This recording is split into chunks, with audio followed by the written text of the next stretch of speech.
Assalamualaikum warahmatullahi wabarakatuh. Di dalam buku hariannya Sultan Turki Murad mengisahkan, bahwa suatu malam dia merasakan kegalauan yang sangat. Ia ingin tahu apa penyebabnya. Maka ia memanggil kepala pengawalnya dan memberitahu apa yang dirasakannya. Sultan pun mengajak kepala pengawal untuk keluar istana sejenak. Di antara kebiasaan sang sultan adalah melakukan belusukan di malam hari dengan cara menyamar. Mereka pun pergi, hingga tibalah mereka di sebuah lorong yang sempit. Tiba-tiba, mereka menemukan seorang laki-laki tergeletak di atas tanah. Sang sultan menggerak-gerakkan lelaki itu, ternyata ia telah meninggal. Namun orang-orang yang lalu lalang di sekitarnya sedikit pun tak memperdulikannya. Kemudian sultan memanggil mereka. Orang-orang tersebut tak menyadari kalau orang tersebut adalah sultan. Mengapa orang ini meninggal tapi tidak ada satupun di antara kalian yang mau mengangkat jenazahnya? Tanya sultan. Siapa dia? Di mana keluarga nih? Tanya sultan lagi. Salah seorang di antara orang-orang itu menjawab, orang ini zindik, suka menenggak minuman keras dan berzina. Tapi, bukankah ia termasuk umat Muhammad Sallallahu Alaihi Wasallam? Serga sang sultan. Sejenak orang-orang itu terdiam. Sesaat kemudian, mereka pun bergerak mengangkat jenazah untuk dibawa ke rumahnya. Melihat suaminya meninggal, sang istri pun menangis. Orang-orang yang membawa jenazahnya langsung pergi, tinggallah sang sultan dan kepala pengawalnya. Dalam tangisnya sang istri berucap pada jenazah suaminya, semoga Allah merahmatimu wahai wali Allah. Aku bersaksi bahwa engkau termasuk orang yang soleh.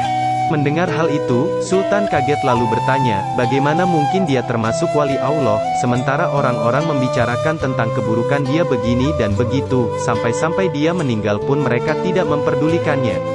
Sang istri menjawab, sudah kuduga pasti akan begini. Setiap malam suamiku keluar rumah pergi ke toko-toko minuman keras. Dia membeli minuman keras dari para penjual sejauh yang ia mampu. Kemudian minuman itu dibawa ke rumah lalu ditumpahkannya ke dalam toilet, sambil berkata, aku telah meringankan dosa kaum muslimin. Ia kemudian melanjutkan, dia juga selalu pergi menemui para pelacur, memberi mereka uang dan berkata, malam ini kalian sudah dalam bayaranku, jadi tutup pintu rumahmu sampai pagi. Kemudian ia pulang ke rumah, dan berkata kepadaku, alhamdulillah, malam ini aku telah meringankan dosa para pelacur itu dan pemuda-pemuda Islam. Orang-orang pun hanya menyaksikan bahwa ia selalu membeli khamar dan menemui pelacur, lalu mereka menuduhnya dengan berbagai tuduhan dan menjadikannya buah bibir. Suatu kali aku pernah berkata kepada suamiku, kalau kamu begini terus dan tidak peduli dengan omongan orang, bisa-bisa nanti kalau kamu mati tidak akan ada kaum muslimin yang akan mau memandikan jenazahmu, mensyolatimu dan menguburkan jenazahmu.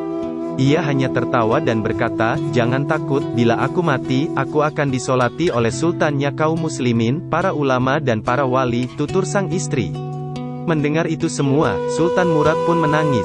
Ia kemudian berkata, benar demi Allah, akulah Sultan Murad dan besok pagi kita akan memandikannya, mensyolatkannya dan menguburkannya. Akhirnya prosesi penyelenggaraan jenazah laki-laki itu dihadiri oleh Sultan, para ulama, para wali Allah dan seluruh masyarakat.